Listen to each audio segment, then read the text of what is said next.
সুপ্রিয় দর্শক সবাইকে স্বাগত জানাচ্ছি স্বপ্নধরা নিউজ আওয়ার এক্সট্রায় সহযোগিতায় আলোক হেলথ কেয়ার অ্যান্ড হাসপাতাল বাবলি ইয়াসমিন পুরো আয়োজন জুড়ে আছে আপনাদের সঙ্গে।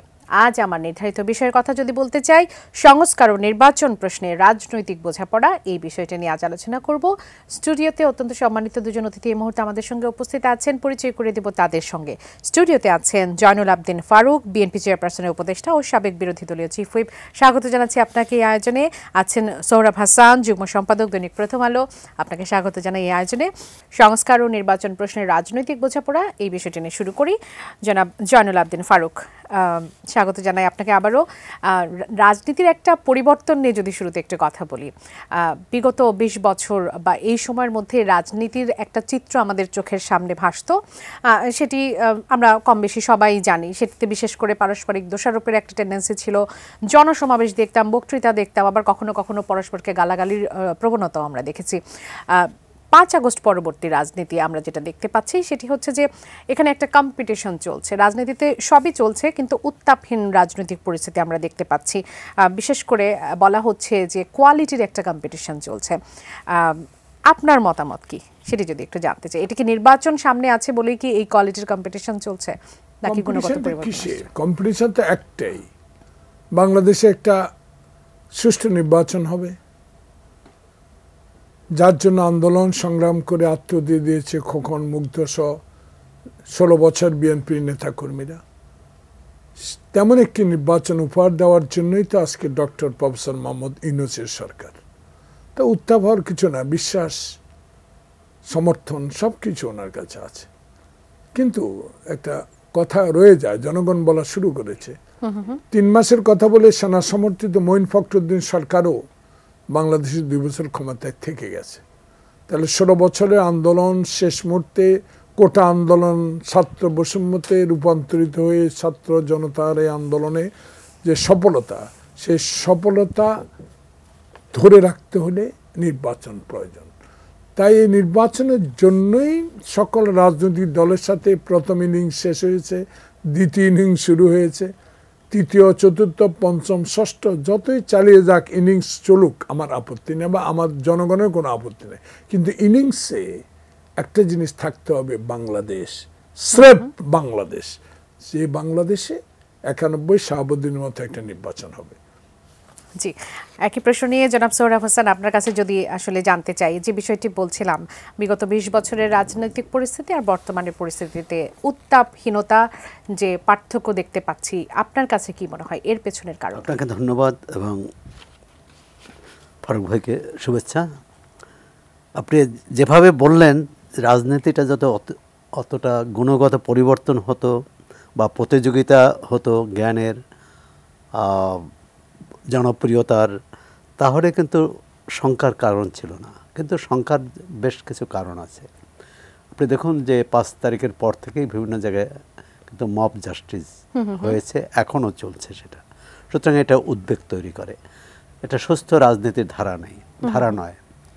হ্যাঁ, আওয়ামী লীগ ক্ষমতায় থাকতে যে রাজনৈতিক দলগুলোর মধ্যে ক্ষমতাসীন দলই বেশি করেছে, বিএনপি সহ অন্যান্য বিরোধী দল তার প্রতিক্রিয়া জানিয়েছে। তখন মাঠের এক ধরনের প্রতিহিংসা ছিল, ক্ষমতার দম্ভ ছিল। কিন্তু এখন তো যারা ক্ষমতায় আছে তারা তো রাজনৈতিক অভিলাষ নেই বলেই আমরা জানি। সুতরাং তাদের এটা ঠিক যে জাতীয় ঐকমত্য কমিশন যে কাজটি করেছে, প্রায় ১০০ রাজনীতিকদের ডেকে এবং ৩২টা দল এবং জোটের প্রতিনিধিত্ব করেছে, এক ধরনের ভবিষ্যতের রূপরেখা দিয়েছে যে কিভাবে আগানো যায়। এবং প্রধান উপদেষ্টা বলেছেন যে যদি আপনারা সংস্কার না চান, সংস্কার চাইলেন না, মানে সংস্কার ছাড়াই নির্বাচন হবে, আর যে যেটুকু চায়। তো এক্ষেত্রে অর্থাৎ তিনি বলতে, এতদিন রাজনীতিকরা কিন্তু তাকে দোষারোপ করতো, এখনও কিছু করছেন না, বলছেন না। তিনি বলটি এখন রাজনৈতিক দলগুলোর উপর দিয়েছে। তো সেক্ষেত্রে আমি মনে করি যে এখন চাপটা রাজনৈতিক দলগুলোর উপরই। তাদের একটা ঐকমত্যে আসতে হবে। প্রথম ঐকমত্য হচ্ছে গণতান্ত্রিক অভিযাত্রায় দেশকে নিয়ে যাওয়া, এবং তার মাধ্যম হচ্ছে নির্বাচন। তো নির্বাচনটি কীভাবে হবে? নির্বাচন মানে এখানে কিন্তু জাতীয় নির্বাচনই, কারণ এখানে কেউ কেউ স্থানীয় সরকার নির্বাচনের কথা বলে এটা প্রলম্বিত করতে চাচ্ছে, আমি মনে করি সেটা সমীচীন হবে না। এখন জাতীয় নির্বাচন হওয়ার ক্ষেত্রে যে মাঠে অন্তত যারা সক্রিয় যেসব রাজনৈতিক দল আছে তাদের মতামত কিন্তু লিখিতভাবে দিয়েছে কমিশনগুলোর কাছে। আবার যদি এখন কমিশনগুলো অর্থাৎ জাতীয় ঐকমত্য কমিশন, যেখানে 6টি কমিশনের প্রধানরা আছেন, তারা রাজনৈতিক দলগুলোর সাথে ধারাবাহিক আলোচনা করবেন। আগের আলোচনা নিয়ে রাজনৈতিক দলগুলোর একটা অভিযোগ ছিল যে তারা কোনো কথা বলতে পারে না, তারা তাদের মতামত প্রকাশ করতে পারেনি। সুতরাং এখন এমন একটি আলোচনা হোক খোলামেলা, এবং প্রয়োজনে এটি গণমাধ্যমে সরাসরি প্রচার করুক, তাহলে মানুষ জানবে। আর মাঠে এই আধুনিক তথ্য প্রযুক্তির যুগে মাঠের জনসভা করে, একটি জনসভায় কত 2 লাখ লোক হবে, কিন্তু আপনি এটি যদি সরাসরি প্রচার করা হয় বাংলাদেশের 17 কোটি মানুষ দেখতে পাবে। সেই বিষয়টা জনাব জয়নুল আবদিন ফারুক, আপনার কাছে কি মনে হয় যে বলটা যে রাজনীতিকদের কোর্টে আসলে ঠেলে দেওয়া হলো, যে কার কতটুকু সংস্কার প্রয়োজন, কে কতটুকু সংস্কার চায়, সেটি নিয়ে আপনার কাছে কি মনে হয়? যেমনটি জনাব সোহরাব হাসান বলছিলেন যে এটি আসলে মাঠের রাজনীতি থেকে এখন অনলাইনের রাজনীতি, বা আমরা যে রাজনীতিটা এখন দেখতে পাচ্ছি মানুষের কাছে বেশি পৌঁছায়, আপনার কাছে কি মনে হয়? দেখেন, উনি একজন সিনিয়র সাংবাদিক, দীর্ঘদিন সংবাদপত্রের সাথে সম্পর্কিত, বিশ্লেষক, ভালো লেখেন, এবং বাংলাদেশে একটু বহুল প্রচারিত দৈনিকেরও উনি যুগ্ম সম্পাদক। বিষয়টা ওনার দৃষ্টিতে কি ভাববেন, আমার রাজনৈতিক দৃষ্টিতে, আমি ছাত্র রাজনীতি থেকে রাজনীতির সাথে সম্পর্ক আছে, চেষ্টা করি। সত্যিকার অর্থ হলো বাংলাদেশের বর্তমান প্রেক্ষাপট, অতীত প্রেক্ষাপট বিশ্লেষণ করলে আমার যুক্তিতে রাজনীতিবিদেরাই রাজনীতি করবে, এবং রাজনীতিবিদেরাই পার্লামেন্টে যাবে, রাজনীতিবিদেরাই সংস্কার করবে। কিন্তু মাঝে মধ্যে যে আমলাতন্ত্রর আবির্ভাব হয়, বিভিন্ন রাজনৈতিক দলের, সেই কি বলবো আমি, রাজনৈতিক দলের অ্যাবসেন্সে বলবো বা অনুপস্থিতিতে কিছু আমলাতন্ত্র এটার মধ্যে চলে আসতে চায়। সে আমলাতন্ত্রের কারণে কি এই বিবাদগুলো হয়, নাকি আমার দৃষ্টিতে এটি আমি বলতে পারি যে বাংলাদেশের রাজনীতিতে 71 সালে যখন যুদ্ধে ঝাঁপিয়ে পড়লাম তখন ছিল বৈষম্য, ওয়েস্ট পাকিস্তান, ইস্ট পাকিস্তান, সে বৈষম্যের বিরুদ্ধেই তো আন্দোলন করে স্বায়ত্ত শাসনের দাবি, শেষ পর্যন্ত স্বাধীনতার দাবি। তাহলে ছাত্র বৈষম্য কোঠা থেকে শুরু করে শেষ পর্যন্ত হাসিনা কাদাও চলে গেল। তো সেখানে আমি মনে করি যে বাংলাদেশের টোটাল রাজনীতিতে আমলাতন্ত্রের প্রভাবমুক্ত জনপ্রতিনিধির হাতে ক্ষমতা যদি চলে যায়, তাহলে তারাই সুষ্ঠুভাবে দেশ পরিচালনা করতে পারবে। তবে হ্যাঁ, আমরা যারা রাজনীতি করি তাদের মধ্যে যে দুর্নীতিবাজ নাই, তারা যে দুর্নীতি করে না, তার প্রমাণ তো 16 বছরে শেখ হাসিনা এই দেশে দিয়ে গেছে। সেখানে আমি মনে করি সেসব বিষয়ে বাংলাদেশের যে প্রেক্ষাপট, সেই প্রেক্ষাপটই রাজনীতি চলা উচিত বলে আমি মনে করি। জনাব সোহরাব হোসেন, আপনার কাছে জানতে চাই সেটি হচ্ছে যে এই যে আমলাতন্ত্রের যে প্রভাবের কথা আসলে জয়নুল আবদিন ফারুক বলছিলেন, এটা কি আসলে রাজনীতির অ্যাবসেন্সে হয়, বা রাজনৈতিক দলের অ্যাবসেন্স যখন থাকে তখন হয়, নাকি আমরা সব থেকে বেশি কখন দেখতে পাই? আপনার মুখ থেকে যদি একটু জানতে চাই। এটা দুইভাবে হয়, আমলাতন্ত্র ও রাজনীতির উপর নির্ভরশীল থাকে, আবার রাজনীতিকরাও আমলাতন্ত্রের উপর নির্ভরশীল থাকে। কিন্তু আমাদের আধুনিক রাষ্ট্র কাঠামোয় বা রাষ্ট্রযন্ত্রে যে স্তম্ভগুলো যদি ঠিকমতো কাজ করত, অর্থাৎ আইনসভা, নির্বাহী বিভাগ এবং বিচার বিভাগ, এবং কোনো পক্ষ অন্য পক্ষের উপর খবরদারি জবরদস্তি না করত, তাহলে কিন্তু আমলাতন্ত্র এই সুযোগটা পেত না। জয়নুল আবদিন ফারুক ভাই বলেছেন আমলাতন্ত্রের তাদের কি বলে দুর্বলতার কথা এবং তাদের কর্তৃত্বের কথা, তাদের খবরদারির কথা, কিন্তু রাজনীতিকরাই কিন্তু আবার তাদেরকে ব্যবহার করে। যেমন আমরা 3টি নির্বাচন দেখলাম, তা আমলাতন্ত্র তো রাজনীতিকদের নির্দেশ অনুযায়ী চলেছে, এবং আমলাতন্ত্র দিয়ে যদি আমি অন্যায় কাজ করতে বাধ্য করি, তখন কিন্তু আমলাতন্ত্র আবার তার সুবিধা নিয়ে থাকে। যেটি আমরা দেখলাম যে এই আমলাতন্ত্র এবং অসাধু রাজনীতির যে আঁতাত, এই আঁতাতটা ভেঙে 5 আগস্ট এক ধরনের আঁতাতটা ভেঙে গেছে, নতুন আঁতাত তৈরি না হয়। সংস্কারের ব্যাপারটা আসলো কেন? যে আমরা তো অনেকগুলো ভালো নির্বাচন পেলাম, 91, 96, 2001, 2008, অতীতের কথা যদি, এর আগের কথা যদি বাদও দিই, কিন্তু সেই নির্বাচন দিয়ে তো যে সংসদ পেলাম, সেই সংসদ তো প্রাণবন্ত হলো না, কার্যকর হলো না।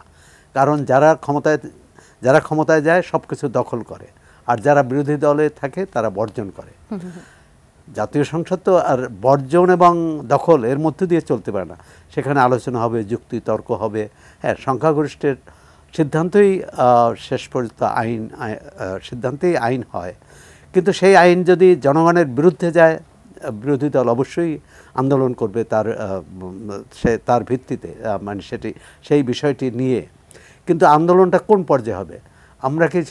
আমরা 70 বছর রাজপথে আছি, আবার একটা রাজপথে না যেতে হয় কোনো দলকে, কোনো পক্ষকে। যেমন আগামী নির্বাচনে যদি বিএনপি ক্ষমতায় আসে, তাহলে বিএনপির দায়িত্ব হবে যে বিরোধী দলকে নিয়ে কাজ করা, বা অন্য দল ক্ষমতায় আসলে তাদেরও দায়িত্ব হবে অন্য দলকে নিয়ে কাজ করা। এখন সেই কাজ করার, একসঙ্গে চলার এবং সবাইকে নিয়ে কাজ করার মানসিকতা যদি থাকে, তাহলে কিন্তু এই গণ অভ্যুত্থান হয় না, প্রয়োজন হয় না। যে দেশে গণতন্ত্র থাকে সে দেশে গণ অভ্যুত্থান হয় না, আর যে দেশে গণতন্ত্র থাকে না সে দেশেই বারবার গণ অভ্যুত্থান হয়। 90 হয়েছে, 2024 হলো, তার আগেও এই মাত্রায় না হলেও অনেক আন্দোলন হয়েছে, 13-14 হয়েছে, 15-তে আন্দোলন হয়েছে, এবং অতি সম্প্রতি যেটা মানে তার আগে, গত নির্বাচনের আগে 23-এ আন্দোলন হয়েছে। আমরা 28 অক্টোবরের কথা স্মরণ করতে পারি, এবং 28 অক্টোবরের পর 20,000-এরও বেশি বিএনপি নেতাকর্মীকে গ্রেপ্তার করা হলো। মানে নিজের জবরদস্তি নির্বাচন করার জন্যই তো। কিন্তু তখনও যদি আওয়ামী লীগ বিএনপির সাথে বসে একটা সমঝোতায় আসতো, একটা ফয়সালা হতো, যে সব মিলে একটা নির্বাচন করতো, যে আসুন সবাই মিলে নির্বাচনটি সেই কার নেতৃত্বে হবে, কর্তৃত্বে হবে, সেটাও আলোচনার মাধ্যমে সিদ্ধান্ত হতো, তাহলে কিন্তু রাজনীতির এই অবস্থায়, বিশেষ করে আওয়ামী লীগের রাজনীতির। তা আমি মনে করি যে আওয়ামী লীগ নিজেরা যেমন শিক্ষা পেয়েছে, তার তাকে দেখে অন্যেরাও শিক্ষা নেবে বলে আশা করি। আমরা তাহলে আসলে প্রত্যাশা করতেই পারি আমলাতান্ত্রিক যে প্রভাব, সেটির সাথে রাজনৈতিক যে সম্পর্কের জায়গা, সেটির নিশ্চয়ই ভালো কিছু হবে সামনে, সেই প্রত্যাশা করতে চাই। জনাব জয়নুল আবদিন ফারুক, জাগো বাহে তিস্তা বাঁচাও আজকের দিনের উল্লেখযোগ্য ঘটনা। 48 ঘন্টার আন্দোলন কর্মসূচির প্রথম দিন আজকে। আপনাদের পক্ষ থেকে জনাব মির্জা ফখরুল ইসলাম আলমগীর বলেছেন যে লড়াই করে তিস্তার পানির ন্যায্য হিস্সা আনার ঘোষণা দিয়েছেন তিনি, এবং বলেছেন যে ভারতের সঙ্গে বাংলাদেশের বন্ধুত্ব চায় বিএনপি, তবে তা হতে হবে সম্মান আর মর্যাদার সঙ্গে। যখন আমরা সংস্কার, নির্বাচনের কথা বলছি, জাতীয় ঐক্যমত্য কমিশন যখন কাজ করছে, এই যে আন্দোলন, এই মুহূর্তে এই আন্দোলনের যথার্থতা কি, বা আপনারা কেন এই মুহূর্তে এটি উপলব্ধি করলেন যে এই মুহূর্তে এই আন্দোলনটি প্রয়োজন? দেখুন, এটা উপলব্ধি নয়। যেদিন ফেলানিকে গুলি করে তার কাটায় ঝুলিয়ে রেখেছিল, তখন আমি পার্লামেন্ট মেম্বার। সৌরভ ভাই একটা নিউজ করছে, আমার মনে পড়ে, যে ভারতের আগ্রাসন আজ থেকে না, এটা উৎপত্তি হয়েছে শেখ মুজিব। আমি শব্দ ব্যক্তির নাম এভাবে এই জন্য উল্লেখ করছি, শেখ মুজিবে থাকতো। যদি শেখ মুজিব ক্ষমতায় না বসে তাজউদ্দিন বা তাউর রহমান খানকে প্রধানমন্ত্রী করে লাঠি হাতে বসে থাকতো, তখনকার সময় জনগণ অত্যাচারিত যারা, তারাই এই কথাগুলো বলতো। তখনও আমরা ওই দলের সাথে সম্পর্ক ছিল। কিন্তু দেখুন, বাংলাদেশে যে প্রসঙ্গটা এখন উত্থাপিত হলো, যে শেখ মুজিবের কন্যা শেখ হাসিনা বাবার মতোই বিদায় নিতে হলো। কোন দিন বিদায় নিল? অগাস্ট মাসে। আর শেখ মুজিব মরল অগাস্ট মাসে। কারা মারলো? তারাই। ক্ষমতা গেল তারাই, তাদের দল। কিন্তু অন্যের উপরে তারা দোষ চাপিয়ে দিয়ে যে অত্যাচার অবিচারের দেশে করলো, যেভাবে ফাঁসির ব্যবস্থা করলো, যেভাবে টেনে জবাই করে দিল, মানুষ যেটা বলে, সেখানে আমি বলতে চাই যে বাংলাদেশের টোটাল রাজনীতিতে যে একটু আমি ব্যাকে যেতে চাই। আমলাতন্ত্র নিয়ে সৌরভ ভাইয়ের সাথে, হাসান ভাইয়ের সাথে আমার তর্ক করা ঠিক হবে না। দেখুন, আজকে একটা ভাষণ আপনি নিশ্চয়ই শুনেছেন। ডিসিএসপিরা যখন শেখ হাসিনার আমলে চাকরি করতেন, তখন কি সুন্দর ভাষণটা দিতেন। তখন কিন্তু বলেন নাই যে এমপিদের পাওয়ার কমাই দেন। আজকে কথাটা কেন উঠল? তখন কিন্তু বলেন নাই। এরাই আজকে বলছে যারা 142 জন ডিসিএসপি এখন আওয়ামী লীগের আমলের এখনো তারা ডিসিএসপি আছেন, তারাই কথাগুলো এখানে উঠেছেন। কজন নাম আমাকে বলেন, আমি এখানে বলবো না, আমি সবই জানি। 5 বার পার্লামেন্ট মেম্বার ছিলাম, ডিসিএসপি চিনব না, এটা তো ঠিক না। কিন্তু বিষয়টা ডিসিএসপির উপর দোষারোপ করলে লাভ হবে না। উনি সুন্দর কথা বলেছে, রাজনীতিবিদদের প্রয়োজনে আমলাতন্ত্র ব্যবহার করা হয়, আর আমলাতন্ত্ররা সুযোগ বুঝেই রাজনীতিবিদদেরকে জবাই করেন।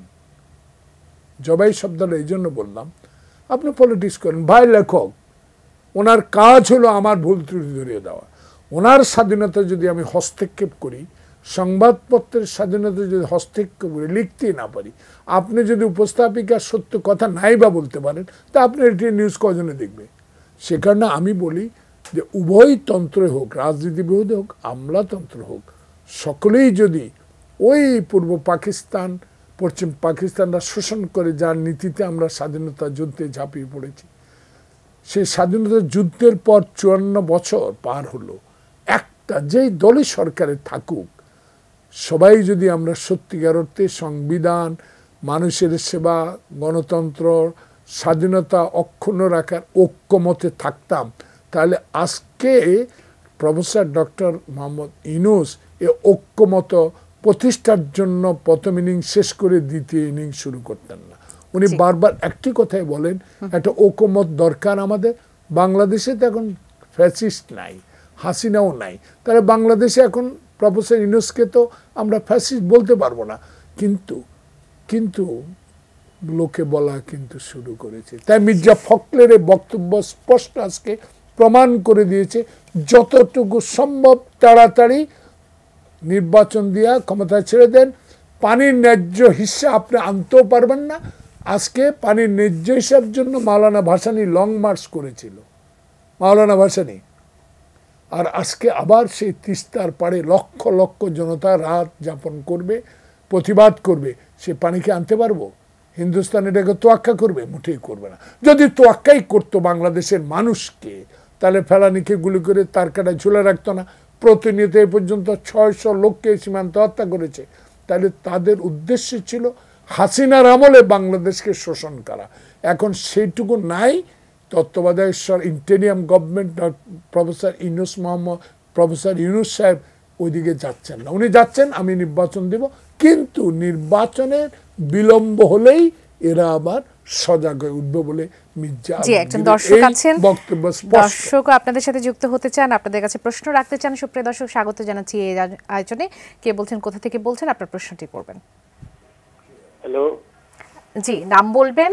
আমি আব্দুল ওহাব মন্ডল, রাজবাড়ী থেকে বলছিলাম। জি, বলবেন। আমি আমাদের বিএনপি নেতার কাছে প্রশ্ন রাখতে চাই যে ওনারা যে মানে ইউনিয়ন পরিষদ নির্বাচনগুলি, স্থানীয় সরকার নির্বাচনগুলি আগে চাচ্ছেন না, ওনারা পরে চাচ্ছেন যে আগে জাতীয় সংসদ নির্বাচন হবে, পরে ইউনিয়ন পরিষদ নির্বাচন হবে। তো ওনার এই পরে নির্বাচন হলে ওনারা কিভাবে নির্বাচনটা করবেন, মানে নিরপেক্ষভাবে নির্বাচন হবে, এর কি নিশ্চয়তা আছে? জি, আপনাকে ধন্যবাদ, থাকুন আমাদের সঙ্গে। প্রশ্নটি ছিল জয়নুল আবদিন ফারুক, আপনার কাছে ছিল যে আপনারা জাতীয় নির্বাচন আগে চাচ্ছেন, স্থানীয়টা পরে চাচ্ছেন। বিষয় ওয়াফ সাহেব রাজবাড়ী থেকে, রাজবাড়ী একটা ঐতিহ্যবাহী জেলা, এবং ওয়াফ সাহেবকে আমি ধন্যবাদ জানাই যে গভীর রাতে আমাদের শ্রদ্ধেয় হাসান ভাই আমাকে প্রশ্ন করার জন্য, যে নিশ্চয়তাকে দিবে, মৃত্যু নিশ্চয়তা আল্লাহ ছাড়া কেউ দিতে পারে না। যেহেতু আমি আল্লাহ রসুল বিশ্বাস করি, আমি মুসলিম, বাংলাদেশের সকল দলের প্রতি এই বিশ্বাস থাকা উচিত, জনগণের সেবা করার জন্য রাজনীতি।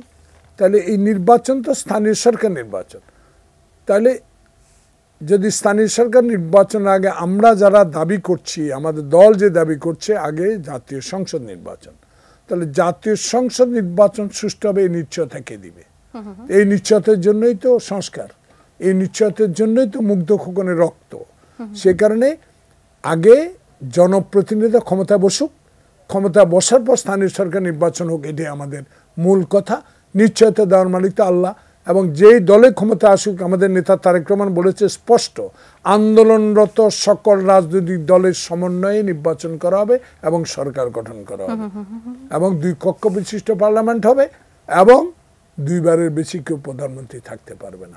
তাহলে এই নিশ্চয়তা নিশ্চয়ই আল্লাহর উপর ভরসা করে বিএনপি দিতে পারবে যে আমাদের আরেকবার সুযোগ দেওয়া হোক, যেই সুযোগের মাধ্যমে স্থানীয় সরকার নির্বাচন সুষ্ঠু করতে পারি কি পারি না। তখন এই প্রশ্ন আসলে আবারও যদি আমার সুযোগ হয় টিএন নিউজে এসে উত্তর দেব। উত্তরটা নিশ্চয়ই আপনার কাছ থেকে পাবো। জনাব সোহরাব হাসান, এই বিষয়টি নিয়ে আপনার কাছে জানতে চাই, প্রধান উপদেষ্টা তো একটা সুন্দর বাংলাদেশ বিনির্মাণের জন্য যাতে আর কোনো স্বৈরাচার আসলে ফিরে না আসে, সেজন্যই তিনি সংস্কারের উপর জোর দিয়েছেন। জনগণের জিজ্ঞাসার জায়গাটাও কিন্তু সেখানেই, কেন সবাই জাতীয় নির্বাচন সুষ্ঠু চায়, কেন স্থানীয় নির্বাচন সুষ্ঠু থাকে, সবার তো প্রত্যাশার জায়গা সেটাই। বর্তমান প্রেক্ষাপটে আসলে কেমন দেখতে পাচ্ছেন? না, প্রেক্ষাপট এখন তো সূচনা হলো মাত্র। প্রধান উপদেষ্টা রাজনৈতিক দলগুলোর সাথে এটা যদি বলেন যে সূচনা বা উদ্বোধনী অনুষ্ঠান, এরপর আলোচনা শুরু হবে এবং আশা করি যে একটা ঐকমত্যে তো আসবে। এবং এই যে এত আলোচনা, তর্ক বিতর্ক, সেটা কিন্তু জাতীয় নির্বাচন নিয়েই, স্থানীয় সরকার নির্বাচন নিয়ে নয়। হ্যাঁ, কোনো কমিশন বা এই যে কোনো জরিপে বলা হচ্ছে স্থানীয় সরকার নির্বাচন আগে চায়, সেটা হয়তো অতীতের অভিজ্ঞতার কারণে। কারণ স্থানীয় সরকার নির্বাচন হলো, আর তখনও তো প্রশ্ন আসবে স্থানীয় সরকারের, কারণ ইতিপূর্বে যেসব আন্দোলন অথবা অস্বাভাবিক কোনো প্রক্রিয়ায় বাংলাদেশে ক্ষমতার রদবদল হয়েছে, তখন দেখা গেছে ক্ষমতাসীনরা প্রথমেই স্থানীয় সরকার নির্বাচন করে তাদের একটা ভিত তৈরি করে এবং পরবর্তীকালে জাতীয় নির্বাচন করে। তো এই সরকারের তো সেই অভিলাষ নেই, অন্তর্বর্তী সরকার তো সেই রাজনৈতিক কোনো উদ্দেশ্য নেই। সুতরাং তাদের তো দায়িত্ব হবে স্বৈরতান্ত্রিক ব্যবস্থা থেকে গণতন্ত্রে বাংলাদেশকে নিয়ে যেতে যে নির্বাচন দরকার সেটা জাতীয় নির্বাচনই, এবং সেটি করবে। হ্যাঁ, রাজনৈতিক দলগুলোর যে জুলাই চার্টারের কথা বলা হচ্ছে, অর্থাৎ জুলাই সনদ, সেখানে এটা থাকতে পারে যে যারাই ক্ষমতায় আসবে তারা যাতে প্রতিশ্রুতি ভঙ্গ না করে। বারবার জনগণকে দেয়া প্রতিশ্রুতি ভঙ্গ করলে তার পরিণাম যে কি হয় সেটা তো আমরা নিকট অতীতে দেখেছি। নতুনদের প্রতিশ্রুতির জায়গা দেখছেন, তাদের প্রত্যাশার কথা শুনছেন, তারা নতুন দল আনছে, উপদেষ্টা নাহিদ ইসলামকে তিনি পদত্যাগ করবেন এমনটা আমরা শুনছি, প্রধান করে শিক্ষার্থীদের রাজনৈতিক দল আসবে। নতুন দলের এখন পর্যন্ত যে কার্যক্রম দেখছেন, বা ছাত্র প্রতিনিধিদের বৈষম্য বিরোধী বা জাতীয় নাগরিক কমিটির ছাত্র প্রতিনিধি এখন পর্যন্ত যে আসলে কার্যক্রম দেখছেন, সেটা থেকে আসলে এই বার্তা কতটুকু পাচ্ছেন যে নতুনদের সাথে পুরাতনদের রাজনৈতিক যে বোঝাপড়ার জায়গাটুকু সেটি আসলে কেমন হতে যাচ্ছে? না, বোঝাপড়া তো আছেই, বোঝাপড়া না থাকলে তো একসঙ্গে তারা বসতো না। এবং এই যে তর্ক হচ্ছে, পাল্টাপাল্টি হচ্ছে, বিএনপি নেতারা এক কথা বলছেন, তরুণ ছাত্ররা তার প্রতিবাদ করেছেন, অথবা ছাত্ররা যে এক কথা বলছেন তার প্রতিবাদ করেছেন বিএনপির পক্ষ থেকে। এটা তো ভালো, এই তর্ক বিতর্ক এটি তো গণতান্ত্রিক ব্যবস্থায় থাকা উচিত। কিন্তু এটা এমন পর্যায়ে না যায়, অবিশ্বাসের পর্যায়ে না যায়, সহিংসতার পর্যায়ে না যায়, এবং একসঙ্গে বসার পরিবেশটা নষ্ট হয় এই পর্যায়ে না যায়। এখন কেউ যদি কারো দেশপ্রেম নিয়ে সন্দেহ করে, কোনো দলের নীতি আদর্শের প্রতি পুরোপুরি অনাস্থা প্রকাশ করে, তখন তো এই সমস্যাগুলো আসবে। এখন তরুণদেরই দায়িত্ব হবে, যে তরুণরা এই নতুন দল করতে যাচ্ছে, যে পুরনোরা যে পারছে না, কোথায় তাদের ব্যর্থতা, কোথায় দুর্বলতা, সেটি দেখিয়ে তাদেরকে নতুন পথ, মানুষকে বোঝাতে হবে যে পুরনোরা যা করছে তার চেয়ে আমরা বেশি করছি, বা তার চেয়ে পুরনোরা যেখানে ব্যর্থ হয়েছে বা শেষ করেছে আমরা সেখান থেকে শুরু করেছি। সেই শুরুটা হতে হবে কিন্তু মানে যুক্তি দিয়ে, জ্ঞান দিয়ে এবং কর্মসূচি দিয়ে। কিন্তু এখানে কিন্তু আমরা অনেক ক্ষেত্রে আবার তরুণদের ভাষাভঙ্গিতেও কিন্তু এক ধরনের জবরদস্তির আভাস পাওয়া যায়, যে এটা করে ফেলবে বা অমুককে সরাবে, অমুককে বসাবে। এই আমরা কিন্তু 5 আগস্টের পরেও দেখেছি, বা তাদের একটা অভিযোগ যে বিএনপির জন্যই তারা এটা করতে পারছে না। মানে এটা হলো তাহলে বিএনপির প্রতি তাদের একটা অনাস্থা প্রকাশ। তারা একটি রাজনৈতিক দল করে, তারা তাদের নীতি কর্মসূচি নিয়ে এগোবে, বিএনপি তার নীতি কর্মসূচি নিয়ে এগোবে। এখন একটা পুরো মোটা দাগে রাজনীতিতে হয়েছে যে বিএনপি একদিকে আর অন্য দলগুলো একদিকে। আর সুতরাং সেক্ষেত্রে বিএনপির জন্য কিন্তু একটু চ্যালেঞ্জটা বড় বলে মনে করি। আর একজন দর্শক আছেন আমাদের সঙ্গে, তার প্রশ্নটি একটু নিতে চাই। দর্শক স্বাগত জানাচ্ছি, কে বলছেন, কোথা থেকে বলছেন, আপনার প্রশ্নটি করবেন। আমি থেকে তোফায়েল হোসেন বলছিলাম। জি, একটু জোরে যদি বলেন। তোফায়েল। আমি চট্টগ্রাম থেকে তোফায়েল হোসেন বলছি। জি বলবেন, আপনার প্রশ্নটি করবেন। আমি অনার্স ৩য় বর্ষের ছাত্র। আমার প্রশ্নটা হচ্ছে যে আমরা যে চিন্তা চেতনা নিয়ে যে জুলাই অভ্যুত্থান করলাম, অংশগ্রহণ করলাম, আমাদের চিন্তাটা ছিল মধ্যম পন্থার একটা বাংলাদেশ, আমাদের এটা স্বপ্ন ছিল। কিন্তু ইদানিংকালে দেখবেন যে এই রিসেন্ট এই আমাদের ছাত্র ভাইয়েরাই আমাদের বাংলাদেশ, স্বাধীন বাংলাদেশের যে শ্রেষ্ঠ সন্তান, যে বীর শ্রেষ্ঠদের বাড়িতে ভাঙচুর করলো, লুটপাট করলো। আপনাদের আমাদের ক্ষোভ ছিল আওয়ামীর উপর, আওয়ামী সরকারের ফ্যাসিস্টদের উপর। আমাদের সূর্য সন্তানদের উপর তো আমাদের কোনো রাগ থাকার কথা না। সেক্ষেত্রে দেখা যাচ্ছে যে বর্তমান যে গভর্নমেন্টে যারা আছে তারাও এটা দিয়ে নিশ্চুপ ছিল।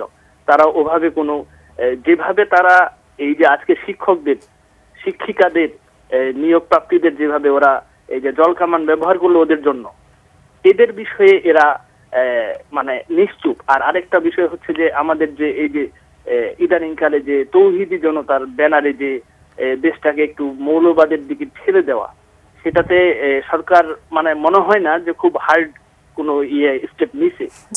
ইভেন বিএনপি এটা নিয়ে নিন্দা জানাইছে, আমি জানি।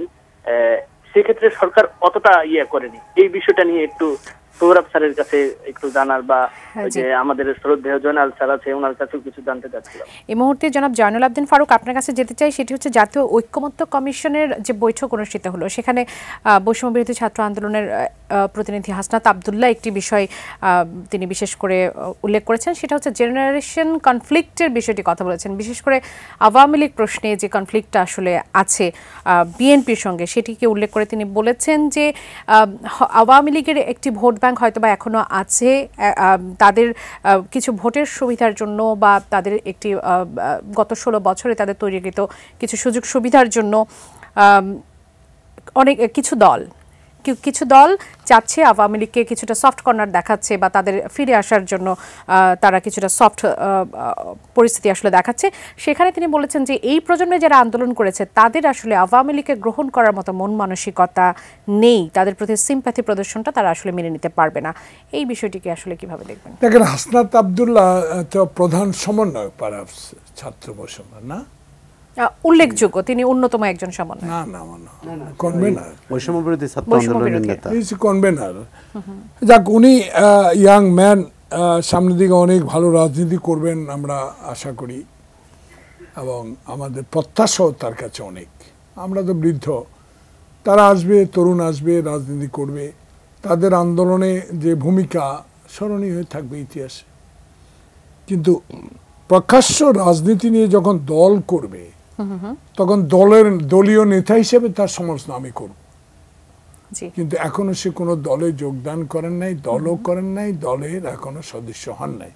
তবুও ওনার প্রতি আমার স্নেহ ভালোবাসা রেখেই বলতে চাই, আওয়ামী লীগ নিষিদ্ধ হোক, পুনর্বাসিত হোক, সে বিষয়ে জনগণ ডিসাইড করবে। জনগণ ডিসাইড করবে, জনগণের প্রতিনিধি যারা হবে তারাই তো জনগণ, প্রতিনিধিরাই জনগণ, জনগণই প্রতিনিধি। তাহলে এই বিষয়গুলো আমি সাবজেক্টে আনতে চাই না।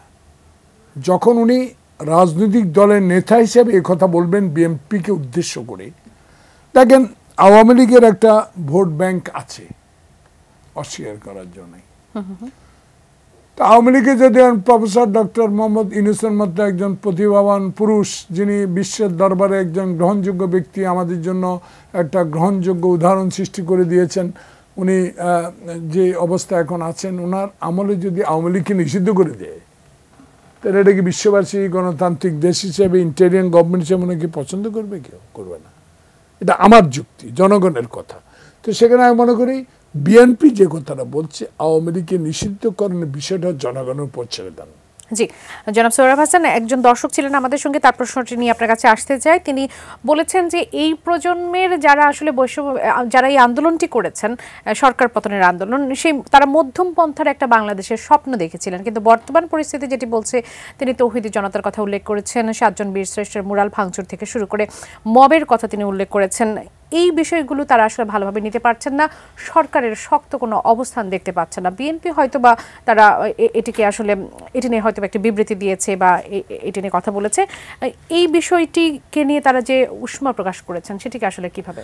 আমি তো এই তরুণ দর্শকেরকে অভিনন্দন জানাবো, প্রশংসা করব এবং ধন্যবাদ জানাবো এ কারণে যে আমাদের ধারণা ছিল যে তারা অনেকেই বলাবলি করছিলেন যে এবারে ছাত্র আন্দোলনে যারা নেতৃত্ব দিয়েছে তাদের বেশিরভাগই মৌলবাদী ঘরানার অথবা ইসলামপন্থী অথবা জামাত ইসলামের সমর্থক, কিন্তু তার বক্তব্যে কিন্তু উঠে এলো যে তারা মৌলবাদী বাংলাদেশ চায় না, তারা ধর্মান্ধ বাংলাদেশ চায় না, তারা একটা মধ্যপন্থার বাংলাদেশ চায় এবং যে বাংলাদেশে বীরশ্রেষ্ঠদের মোরাল ভাঙ্গা হবে না, যে বাংলাদেশে আমাদের জাতীয় নেতাদের যথাযথ সম্মান করা হবে এবং গণতন্ত্রের যে মূল কথা অর্থাৎ পরমত সহিষ্ণুতা সেটি রক্ষিত হবে। অন্তর্বর্তী সরকার অনেক ক্ষেত্রে দুর্বলতা দেখিয়েছে, এটি কিন্তু মানে এটি অস্বীকার করা যাবে না। আবার কোনো কোনো ক্ষেত্রে তারা পদক্ষেপ নিয়েছেও, কিন্তু আমরা আশা করব যে এই বার্তাটি দেওয়া যে যারাই আইন হাতের তুলে নেবে তাদের ব্যাপারে সরকার কঠোর হবে। সেই বার্তা তো আসলে আজকে স্বরাষ্ট্র উপদেষ্টা বলেছেন যে আমরা সব জনতাকে নিয়ন্ত্রণ করতে পারতেছি, বিভিন্ন ধরনের জনতা বিভিন্ন মব করছে, তৈরি করছে, নিয়ন্ত্রণ কি সরকার আসলে করতে পারছে না? নিয়ন্ত্রণ এখন কথা এখানে আমার মনে হয় উপস্থাপিকা একটু ভুল করছেন, মনে হয় যে উনি আরেকটা প্রশ্ন রেখেছেন যে শিক্ষকদের উপর জল কামাল মারা হয়েছে। জি জি জি জি জি, এই বিষয়টা প্রাথমিকের শিক্ষকদের জল কামাল নিক্ষেপ করার বিষয়টি বর্তমানে যে ক্রাইসিসগুলো আছে সবগুলো তুলে ধরেছেন। শিক্ষকদের উপর যে শিক্ষকদের উপর মব গেছে 5 আগস্টের পর, রাজনৈতিক পরিবর্তনের পর, আর সেটি অনেক ক্ষেত্রেই দেখেছি যে ছাত্ররা যে অথবা স্কুল কলেজের কমিটি যে প্রধান শিক্ষককে সরিয়ে দিয়েছে, সেটি আমরা অনেকবার অনেকগুলো ঘটনা দেখেছি। বর্তমানের বিষয়টি তিনি তুলে ধরেছেন প্রাথমিকের শিক্ষকদের যে আন্দোলন মবের কারণে, কিন্তু এখন যেটা হচ্ছে সেটি সরকারের ভুল সিদ্ধান্তের কারণে। কারণ এই যাদের সরকারি প্রাথমিক বিদ্যালয়ের সহকারী শিক্ষক পদে প্রায় অনেকেই নিয়োগ পেয়েছেন, 2 ধাপের নিয়োগ কিন্তু হয়ে গেছে, তারা কাজে যোগ দিয়েছে শেষ ধাপে, এবং সেটা হচ্ছে আরও বড় 2টি বিভাগের ঢাকা এবং চট্টগ্রাম বিভাগের যে শিক্ষক যারা মনোনীত হয়েছিলেন, যারা নিয়োগ পাওয়ার কথা, তাদেরকে নিয়োগ করতে গেলে যারা বঞ্চিত মানে যারা নিয়োগ পাননি তাদের থেকে 31 জন রিট করেছে আদালতে রিট করে সেটি ঠেকিয়েছে। এখন এটি আদালতের রায় নিয়ে আমরা কিছু বলছি না, কিন্তু আদালতেরও বাস্তবতা দেখা যে একই পদ্ধতি অনুসরণ করে অন্যেরা নিয়োগ পেয়েছেন, এরা পাবেন না কেন? এবং দেখুন আজকে 12-13 দিন ধরে তারা রাজপথে, তারা দিনে শাহবাগে বিক্ষোভ করেন, রাতে প্রেস ক্লাবের সামনে ঘুমান। মানে এটি কি একটি মানবিক কি বলে কত বড় অমানবিক ঘটনা? এবং শান্তিতে নোবেল বিজয়ী ডক্টর মোহাম্মদ ইউনূস যে সরকারের প্রধান, সেই সরকারের আমলে এই ধরনের ঘটনা এটা কোনোভাবেই গ্রহণযোগ্য না। আমরা আশা করি দ্রুত এর সমাধান করা হবে এবং মানবিক দৃষ্টিতে, ন্যায্যতার দৃষ্টিতে, সমতার দৃষ্টিতে। জনাব জয়নুল আবদিন ফারুক, একেবারে শেষ প্রশ্নটি আপনার কাছে রাখতে চাই। দেশে গণতান্ত্রিক ব্যবস্থা ফিরিয়ে আনার জন্য বলা হচ্ছে অন্তর্ভুক্তিমূলক রাজনীতির কথা, সে বিষয়ে আপনার দৃষ্টিভঙ্গি কি? অন্তর্ভুক্তিমূলক রাজনীতি থেকে আমরা আসলে কতটুকু দূরে আছি? দেখুন, একটা বিষয় স্পষ্ট যে ইন্টেরিয়াম গভর্নমেন্টের যে 6 মাস অতিবাহিত হলো তাতে জনগণ খুব একটা সন্তুষ্ট না। ন্যূনতম হলেও তারা কিছুটা কাজ করেছে, কিন্তু একবারে সন্তুষ্ট না। এখন জনগণ চায় কি শান্তি, দরজাগুলো ঘুমাক, দ্রব্যমূল্য ঊর্ধ্বগতি রোধ হোক, গ্যাসের দাম কমুক, বিদ্যুতের দাম কমুক, ইত্যাদি ইত্যাদি। একটা অর্ডার দিয়ে দিলেন 25-এর ঊর্ধ্বে কেউ এসি চালাতে পারবেন না, এটা একটা অর্ডার। একটা অর্ডার দিয়ে দিলেন ভ্যাট বসাই দিল টিফিন বক্সের উপর। এভাবে করলে তো সরকারের যে জনপ্রিয়তা ইন্টেরিয়াম গভর্নমেন্টের কমে যাবে। সেখানে আমার ধারণা, আমি একজন রাজনৈতিক কর্মী হিসাবে এইটুকু বলতে চাই যে ইন্টেরিয়াম গভর্নমেন্ট যত দ্রুত গতিতে পারুক, ম্যাপ দিয়ে রাস্তা তৈরি করে একটা নির্বাচনের ব্যবস্থা করে দিলে তাদের দায়িত্বতে তারা অব্যাহত নেই। তারা তো বলছে থাকবে না, কিন্তু না থাকার পর কেউ এমন কথা শুরু করেছে যে 53 বছরও আমরা রাজনৈতিক নেতারা কোনো সংস্কার করতে পারি না। এগুলো একটা কথার কথা? উনি কোন দিন রাজনীতি করেছে? এই প্রসঙ্গটা জনগণ শুরু করেছে। এই জন্য আমি মনে করি ডক্টর প্রফেসর মোহাম্মদ ইউনূসের এখন যত শীঘ্র সকল রাজনৈতিক দলের সাথে ঐক্যমত করে একটা নির্বাচনের তারিখ দেওয়া। জয়নুল আবদিন ফারুক, আপনাকে ধন্যবাদ। ধন্যবাদ সৌরভ হাসান আমাদের আয়োজনে আসবার জন্য। দর্শক, এতক্ষণ আপনারা যারা আমাদের সঙ্গে ছিলেন, আগামী পর্ব দেখার আমন্ত্রণ জানিয়ে আজ এখান থেকে বিদায় নিচ্ছি। ধন্যবাদ সবাইকে, শুভরাত্রি।